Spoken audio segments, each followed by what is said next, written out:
Soutenez vos athlètes préférés avec Allianz, assureur officiel de l'équipe de France olympique.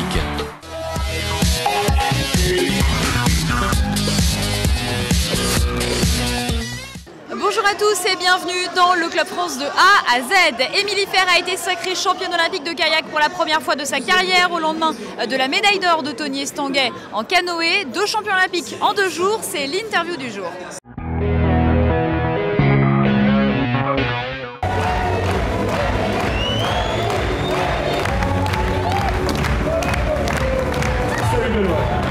Et puis, avec eux, on va... Il m'a dit qu'il était très fier, qu'enfin je l'avais, parce qu'il faisait partie de ceux qui y croyaient, je pense, et donc ça fait très plaisir. Ouais. Moi, je m'entraîne avec elle au quotidien et je peux vous dire que je connais son niveau. On savait qu'elle était largement capable de gagner.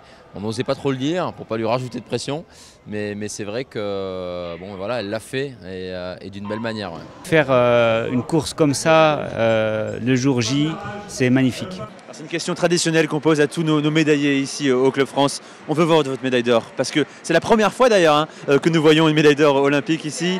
On va la regarder dans ce sens-là. Qu'est-ce que vous allez en faire? Est-ce que vous avez déjà réfléchi à ça? Non, pas du tout, non. Focus sur l'équipe de France de basket qui dispute un match important ce samedi contre la Tunisie. Les Bleus de Tony Parker ont pratiquement assuré leur place en quart de finale. La vitesse de croisière est lancée, vous nous avez rassurés, c'est bon maintenant, on y est. Ouais, on y est. On voulait faire un gros match, on savait que c'était important, parce que notre objectif c'est de terminer 2e. Et on savait qu'il fallait confirmer notre victoire contre l'Argentine. C'est pas facile, les réveils musculaires à 6 h du matin et jouer le match à 9 h, mais on est bien rentré dans le match. Et en deuxième mi-temps, on a très bien défendu et tout le monde a répondu présent, c'est une bonne victoire collective. On vous a vu quelques jours avant les Jeux Olympiques, le coup d'envoi à la cérémonie d'ouverture. Comme un enfant, je rêve de participer à la cérémonie aux Jeux Olympiques. Est-ce que vous en profitez pleinement? Est-ce que vous avez le temps d'en profiter ici à Londres? Bien sûr, moi, c'est génial, c'est une expérience unique d'être avec tous les athlètes de tous les pays. La cérémonie d'ouverture, c'est un truc de malade, un truc de fou. C'était vraiment génial. Et le fait d'aller dans d'autres compètes, c'est la première fois que j'allais à la natation et j'ai assisté à la victoire de Yannick Agnel, la médaille d'or. C'était trop bien, c'est la première fois que je voyais un truc comme ça. Et donc c'est ça les JO, c'est pour ça que je voulais les faire, passer du temps avec la délégation française, passer du temps avec les autres sportifs. Vous avez le temps aussi de parler, de vous balader dans la ville, au contact des Londoniens, des supporters français également ici au Club France? Je reste au village, là j'ai fait un petit tour au Club France pour venir voir ma famille, donc j'en profite aussi pour voir un peu tout le monde, dont vous. Mais c'est vrai que la plupart du temps on reste dans le village parce qu'on a entraînement, il y a les matchs, donc on est quand même assez occupé.